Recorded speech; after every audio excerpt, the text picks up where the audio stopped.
Good morning to all my students. विशेष खाली नयाँ क्लास 12 लाई मात्र हैन, एचएस मा अझै जियोग्राफी एक्जाम पेपर बाँकी छ र त्यो स्टुडेन्टहरुलाई पनि यो अनलाइन क्लास फाइदाजनक हुन्छ। अनि म के भन्न चाहन्छु भने क्लास 12 जुन न्यू स्टुडेन्ट्सहरु छ, न्यू नयाँ सेसनको, ती सबै जियोग्राफी स्टुडेन्ट्सहरुलाई क्लास 11 को प्र्याक्टिकल कपी चाहिँ सम्हालेर राखिदिने मेरो रिक्वेस्ट छ। किनभने पछि लकडाउन खोलेपछि, स्कुल खोलेपछि बा बोर्डले माग्ने सम्भावना हुन सक्छ र त्यही कारण त्यो प्र्याक्टिकल कपीहरुलाई सम्हालेर राखिदिने। र आजको फर्स्ट च्याप्टर जियोग्राफीमा चाहिँ के छ भने जियोमोर्फिक प्रोसेसेस छ र अब अलिकति जियोमोर्फिक प्रोसेसको बारेमा भन्न गइरहेछु। हाम्रो अर्थमा जति पनि चेन्जेसहरु हुन्छ त्यो चेन्जेसहरुलाई चाहिँ जियोग्राफिकल्ली जियोमोर्फिक प्रोसेसेस भन्छ। त्यो जियोमोर्फिक प्रोसेसेसले गर्दाखेरि धेरैवटा चेन्जेसहरु हामी अर्थ सर्फेसमा या अर्थ सर्फेसको भित्र पनि हामी देख्ने गर्छौं। तर जियोमोर्फिक प्रोसेसेस चाहिँ एउटा अर्थमा जति पनि चेन्जेसहरु हुन्छ त्यो चेन्जेसहरु चाहिँ आजको भोलि 1 वर्ष 2 वर्षको अन्तरालमा त्यति सजिलोसँग देखिँदैन। यसलाई आज कुनै चेन्ज हुनु छ भने आज जति पनि चेन्ज भयो अर्थमा, यो चेन्जेस चाहिँ आज भन्दा मिलियन इयर्स पहिला पनि या लाखौं साल पहिला यो त्यसको प्रोसेस सुरु भइसकेको थियो र आज चाहिँ यो यसको रिजल्ट देख्दैछौं। जस्तै फर एन एक्जाम्पल हामी के भन्छौं भने यही हाम्रो बडा फागुको चेल खोलालाई हामी लिन सक्छौं जियोमोर्फिक प्रोसेसेसमा। अब यसको जियोलोजिकल हिस्ट्री पट्टि हामी गयौं भने, चेल खोलाको जियोलोजिकल हिस्ट्री पट्टि गयौं भने के छ भन्दाखेरि चेल खोला चाहिँ पहिला माथि जहाँ अहिले चिया बगानहरु छ त्यो ढुङ्गा कालो कालो ढुङ्गाहरु देख्दैछ होला, त्यतापट्टि त्यहाँबाट खोला बग्थ्यो भनेर त्यहाँको जियोलोजिकल हिस्ट्रीले भन्छ। इन कोर्स अफ टाइम के भयो भन्दाखेरि त्यो खोलाले इरोड गर्दै गर्दै गर्दै गर्दै गर्दै गएर अहिले यो स्टेजमा आइपुगेको छ। अब त्यो खोला त्यहाँ माथिदेखि मैदानदेखि मुनि झर्नुमा कति वर्ष लाग्यो होला? त्यो स्लो, एकदमै स्लो प्रोसेस, त्यसलाई चाहिँ जियोमोर्फिक प्रोसेसेस भनेर जियोग्राफीमा भन्छ। जियोमोर्फिक प्रोसेसेसलाई हेर्नु हो भने अर्थमा चेन्जेस दुई प्रकारले हुन्छ, एउटा एन्डोजेनेटिक प्रोसेस, अर्को एक्जोजेनेटिक प्रोसेस। एन्डोजेनेटिक प्रोसेस भनेको चाहिँ कस्तो प्रोसेस हो भन्दाखेरि जति पनि यहाँ मुनि डेफिनेसन हेर्नु सक्छ तिमीहरुले, the processes which acts under the earth surface. जति पनि प्रोसेसहरु अर्थ सर्फेस भित्र हुन्छ त्यसलाई चाहिँ एन्डोजेनेटिक प्रोसेस भन्छ। Example earthquake. अर्थक्वेक भित्र हुने प्रोसेस हो र अर्थक्वेकले गर्दा पनि के हुन्छ भन्दाखेरि यो अर्थक्वेकबाट हुने चेन्जेसलाई चाहिँ एन्डोजेनेटिक प्रोसेस भन्छ। र अर्थक्वेकको कारणले, भुइँचालोको कारणले गर्दाखेरि अर्थ सर्फेसमा के हुन्छ, अर्थ सर्फेसमा पनि अनि अर्थ सर्फेस भित्र पनि के हुन्छ, चेन्जेसहरु हुन्छ। जस्तै एउटा एक्जाम्पल हामी नेपालको अर्थक्वेकलाई दिन सक्छौं। नेपालमा आजभन्दा 3-4 साल पहिला जुन अर्थक्वेक आएको थियो त्यो अर्थक्वेकको स्टडी जब अमेरिकाबाट जियोलोजिस्टहरु आएर, जियोग्राफर्सहरु आएर जब त्यो अर्थक्वेकको स्टडी गर्यो, त्यो स्टडीमा के पायो भन्दाखेरि हाम्रो माउन्ट एभरेस्ट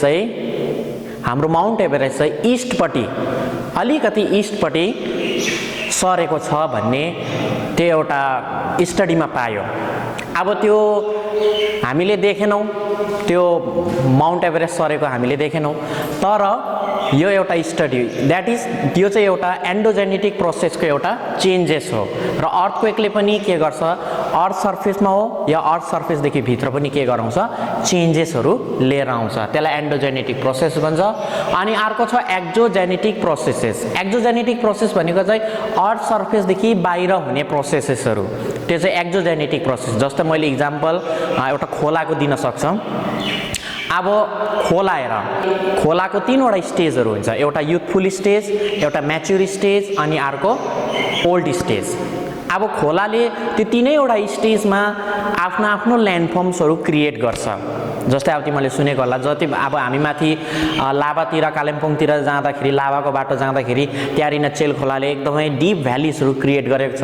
त्यहाँदेखि तल तल ओद्लाबाडीतिर गयौँ भने हामी त्यहाँ मेन्डर्सहरू पाउँछौँ। अझै तल डेल्टा रिजनहरूतिर तल खोलाको मुखहरूतिर गयो भने हामीले त्यहाँ डेल्टा रिजनहरू पाउँछौँ। त्यो चाहिँ खोलाले बनाएको ल्यान्डफर्म्सहरू, त्यसलाई चाहिँ जियोग्राफीमा एक्जोजेनेटिक प्रोसेसभित्र ल्याउँछ। खोला मात्रै होइन, ग्लेसियर्स भयो, विन्डले डेजर्ट एरियाहरूतिर के गर्छ, ल्यान्डफर्म्सहरू बनाउँछ। जस्तै याडाङ्सहरू भयो, जिउजेन्सहरू भयो, मसरुम रक्सहरू भन्छ। यो चाहिँ विन्डले गरेको प्रोसेसेसहरू कामहरू हो। यसलाई एक्जोजेनेटिक प्रोसेस भन्छ। यो चाहिँ अर्थ सर्फेसदेखि बाहिर हुन्छ, यसलाई एक्जोजेनेटिक प्रोसेस भन्छ। र यो दुईटा प्रोसेस जियोमर्फिक प्रोसेसेसभित्र आउँछ। या त भनौँ एन्डोजेनेटिक प्रोसेस पनि एउटा जियोमर्फिक प्रोसेस हो, एक्जोजेनेटिक प्रोसेस पनि जियोमर्फिक प्रोसेसेस हो। हाम्रो नेक्स्ट टपिक चाहिँ वेदरिङ प्रोसेसेस छ। यो पनि जियोमर्फिक प्रोसेसकै एउटा हिस्सा हो, भाग हो, पार्ट हो। वेदरिङ प्रोसेसेस, अब सबभन्दा पहिला हामी वेदरिङ, वाट इज वेदरिङ या वेदरिङको डेफिनेसन, त्यसको परिभाषा के हो त्यो पहिला हामीले जान्नु पर्यो। वेदरिङ भनेको चाहिँ it is the process of breakdown of rocks. कुनै पनि मटेरियल्स रक्सको ब्रेकिङ प्रोसेसलाई चाहिँ वेदरिङ भनिन्छ। वेदरिङ तीन प्रकारको छ, फिजिकल, केमिकल अनि बायोलोजिकल। यो तीनैवटा प्रकारले जब रक्स मटेरियल्सलाई जब ब्रोक गरिन्छ, त्यसलाई टुक्राइन्छ या त्यो टुक्राउने प्रक्रियालाई चाहिँ वेदरिङ भनिन्छ। अब वेदरिङको यो तीनैवटा जुन सब टपिकहरू छ, यो सब टपिकमा हामी जाउँ, फिजिकल, केमिकल अनि बायोलोजिकल। फिजिकल वेदरिङ या फिजिकल प्रोसेसेस, जुन फिजिकल वेदरिङ प्रोसेसेसहरू छ, यसलाई चाहिँ हामी के प्रकारले डिफाइन गर्न सकिन्छ भन्दाखेरि, फिजिकल वेदरिङ भनेको चाहिँ कस्तो वेदरिङ भन्दाखेरि, यदि एउटा रक मटेरियल्समा कुनै पनि केमिकल चेन्ज नभइकन, याद गर्नुपर्ने कुरा यहाँ छ, फिजिकल वेदरिङ प्रोसेसेसमा के छ भन्दाखेरि एउटा रक मटेरियल्समा कुनै पनि केमिकल चेन्ज नभइकन त्यो रक्स यदि ब्रेक भयो भने त्यसलाई फिजिकल वेदरिङ प्रोसेसेस भनेर भनिन्छ। र फिजिकल वेदरिङ चाहिँ केले गर्दा हुन्छ भन्दाखेरि त्यसको एजेन्ट्सहरू के हो भन्दाखेरि टेम्परेचर, रेनफल, सनलाइट, यो सबै कारणहरूले गर्दाखेरि फिजिकल वेदरिङ हुन्छ। अहिले म पछि यसलाई म विस्तारमा बताउँछु। अनि केमिकल वेदरिङ प्रोसेसेस या केमिकल प्रोसेसेसद्वारा पनि वेदरिङ हुन्छ। अब यो केमिकल वेदरिङ भनेको चाहिँ के हो भन्दाखेरि, केमिकल्ली कुनै पनि रक मटेरियल्समाथि केमिकल्ली जब एक्ट हुन्छ र केमिकली एक्ट भएर जब त्यो रक्स के हुन्छ, ब्रेकडाउन हुन्छ, त्यसलाई केमिकल वेदरिङ भनिन्छ। अनि अर्को छ बायोलोजिकल वेदरिङ। बायोलोजिकल वेदरिङ भनेको चाहिँ के हो भन्दाखेरि, यदि एनिमल्सहरूले, ऱ्याट्सहरूले जो अन्डरग्राउन्ड बस्छ, तिनीहरूले जब आफ्नो घरहरू बनाउँदा, आफ्नो बरोहरू बनाउँदाखेरि जब त्यसले कुनै रक्समाथि एक्ट गरेर त्यो रक्सलाई ब्रेकडाउन गर्छ, त्यो वेदरिङ प्रोसेसलाई बायोलोजिकल वेदरिङ भनेर भनिन्छ। अब यसलाई अलिकति विस्तारमा पढौँ। फिजिकल प्रोसेसेस, वेदरिङको फिजिकल प्रोसेसेस के छ भन्दाखेरि, यदि एउटा ढुङ्गा छ, त्यो ढुङ्गामा पानी पर्छ, घाम लाग्छ। पानी पर्दाखेरि त्यसको टेम्परेचर लो हुन्छ, घाम लाग्दाखेरि त्यसको टेम्परेचर हाई हुन्छ। यसले गर्दा के हुन्छ भन्दाखेरि कन्टिन्युस रेनफल र कन्टिन्युस सन एनर्जीले गर्दाखेरि, सनलाइटले गर्दाखेरि त्यो ढुङ्गामा के हुन्छ भन्दाखेरि एउटा क्र्याक क्रिएट हुन्छ, एउटा चर्किन्छ भनौँ। र त्यो चर्केर के हुन्छ, बिस्तारै त्यो पेबल्समा क्रिएट हुन्छ। पेबल्स बनेर त्यो बिस्तारै के हुन्छ, टुक्रिँदै गएर आफ्नो सोइलको फर्ममा आउँछ। अर्को हुन्छ केमिकल वेदरिङ। केमिकल वेदरिङ भनेको एउटा रक्समाथि कुनै पनि केमिकल र वाटर मिक्स्ड भएर त्यो रक्सलाई यदि ब्रेक गर्छ भने त्यो चाहिँ केमिकल वेदरिङ भयो। अनि अर्को हुन्छ बायोलोजिकल वेदरिङ। बायोलोजिकल वेदरिङमा खालि एनिमल्स मात्रै हैन, प्लान्ट्सको पनि एकदमै ठुलो रोल छ। प्लान्ट्सले जस्तै प्लान्ट्सको रुट्सहरूले गएर जब रक्सलाई पक्रिन्छ, क्र्याक गर्छ, पक्रेर जब टाइट गर्छ, त्यो कसिँदै कसिँदै कसिँदै जाँदा एक दिन के हुन्छ भन्दाखेरि त्यो ढुङ्गा के हुन्छ, फुट्छ। त्यो ब्रेकडाउन प्रोसेसलाई बायोलोजिकल वेदरिङ भनेर भन्छ। या एनिमल्सहरूद्वारा अघि भनिहाले, जब घरहरू बनाउँदाखेरि या तिनीहरूले भित्र माटो खन्दाखेरि, जमिन खन्दाखेरि, जब त्यसले ढुङ्गाहरू भेट्दाखेरि तिनीहरूको एक्टिभिटिजले जब रक्सहरू ब्रेकडाउन हुन्छ, त्यो प्रोसेसलाई बायोलोजिकल वेदरिङ भनेर भनिन्छ। अब वेदरिङमा हामीले विशेष जान्नुपर्ने कुरा के छ भन्दाखेरि कही बेला एचएसमा यो क्वेसनहरू आउँछ, define weathering and differentiate between weathering and erosion भनेर आउँछ। अब हामीले विशेष यहाँ जान्नुपर्ने कुरा वेदरिङको र इरोजनको बिचमा चाहिँ के अन्तर छ, के भिन्नता छ।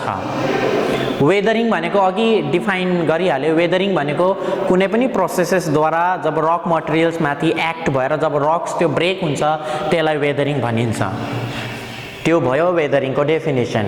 अब वेदरिङ र इरोजनमा चाहिँ के डिफरेन्ट छ, के डिफ्रेन्सिएट हामी गर्न सक्छ या त्यसको अन्तर के छ भन्दाखेरि चाहिँ इरोजन भनेको चाहिँ जब कुनै पनि चिज, कुनै पनि मटेरियल्सलाई कुनै पनि एजेन्ट्सद्वारा, कुनै पनि नेचरल एजेन्ट्सद्वारा एक जग्गादेखि अर्को जग्गा लगेर जान्छ, त्यो प्रोसेसलाई इरोजन भनेर भनिन्छ। एक जग्गादेखि अर्को जग्गा, याद गर्नु, वेदरिङ भनेको चाहिँ ब्रेकडाउन अफ रक्स मटेरियल्स। कुनै पनि रक मटेरियल्सलाई जब कुनै पनि फिजिकल, केमिकल या बायोलोजिकल एजेन्ट्सहरूले जब त्यसलाई ब्रेक गर्छ, त्यो ब्रेक गर्दाखेरि त्यो प्रोसेसलाई चाहिँ वेदरिङ भन्छ। अनि जब कुनै पनि मटेरियल्सलाई नेचरल एजेन्ट्सद्वारा एक जग्गादेखि अर्को जग्गा लान्छ, त्यति बेला चाहिँ इरोजन हुन्छ।